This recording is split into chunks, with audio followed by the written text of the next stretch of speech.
อะไรกูไม่เกี่ยวกูไม่เกี่ยว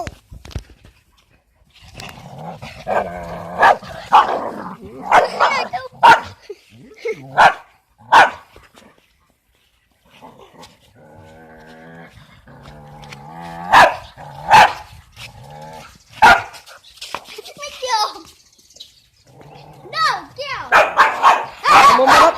ตอนขมุมนะครับโอ้โหเอาแล้วครับคาบคอครับไม่ยอมครับจะบุญรอดนะครับขนหลุดแล้วครับขนรอดใช่ครับโอ้ยไม้